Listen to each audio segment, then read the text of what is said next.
one fraud in our monetary system.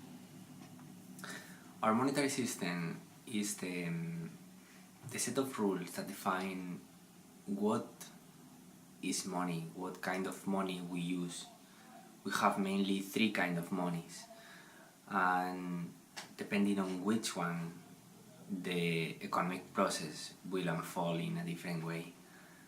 So, which are these three types of money? We have debt money, which it means basically a promise to pay. So what does that mean?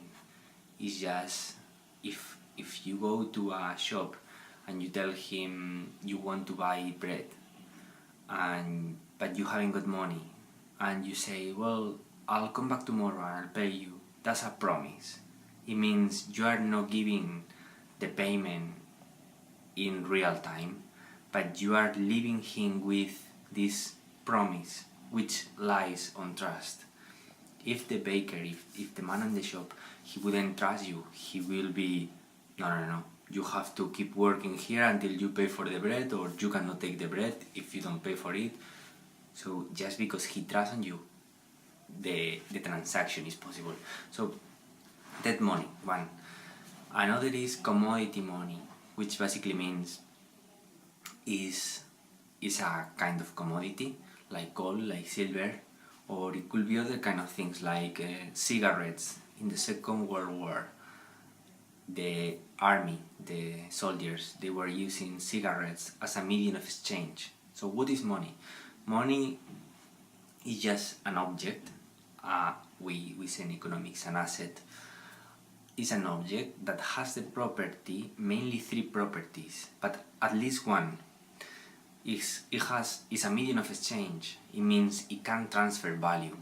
It's a store of value. It can store the value, and it can quantify the value.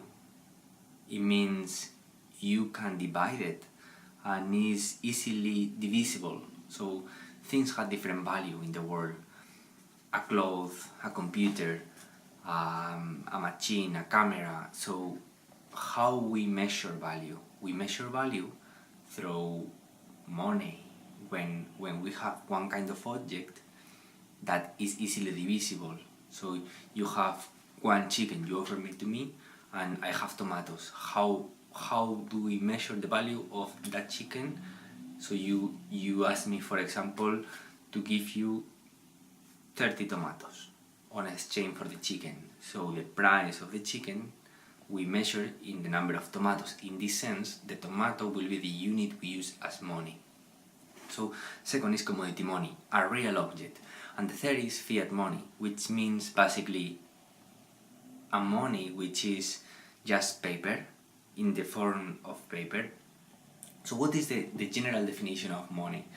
Money is basically something that other people will accept you as a payment for things, whatever that is, right? Like a chicken, will the baker accept a chicken for you to pay for the bread? Then that will be money. Paper money, the kind of paper money, notes, banknotes that we have been always using. A car credit that is in a form of digital units.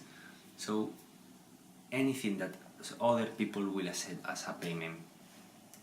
So the third type of money is the one about fiat money, which is the government obligate the people to accept this as money, and it's just a paper.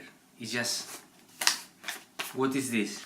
It's a paper. Will you accept this if I go to the shop to buy bread? Will he accept me this as a payment? No. Why? Because no one in the society accepts this.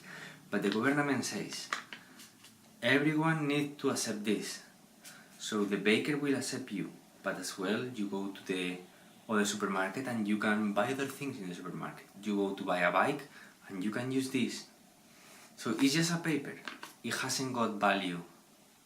It's nothing. It's just because the government obligated people to accept it as a payment.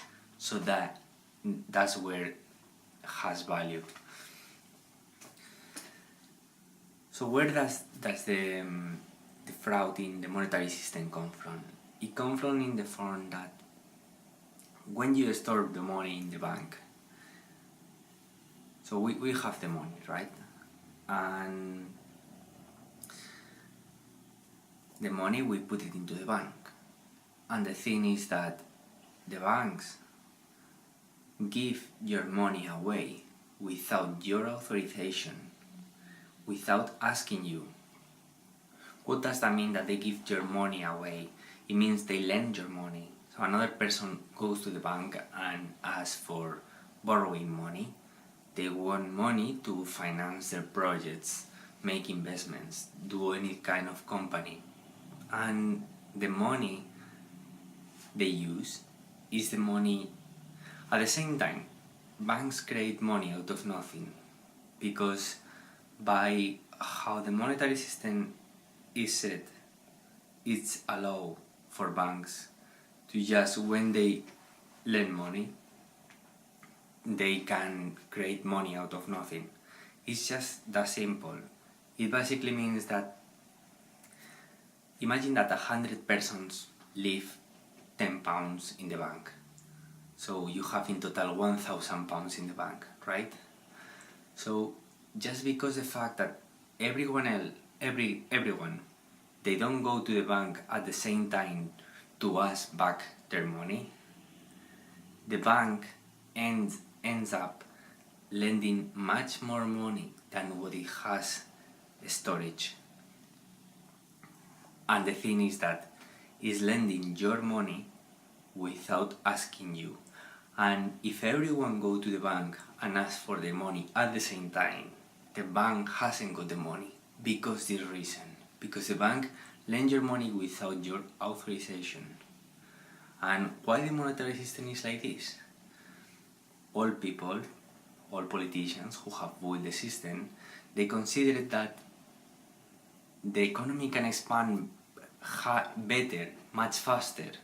It can grow faster if we allow this. But the fact is that when the banks lend the money in a wrong way, they make bad investments, they don't get back their money, and then they are losing the money of other people. And there is here where it comes what we call bailouts. The government have to obligated to bail out the bank. It has no option. Either that or all the clients in the bank will lose his money, the whole money that they never accept to lend, and they will be so angry that a new war, a revolution will spark.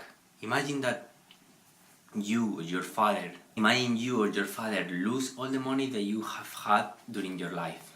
Then you will be really, really angry.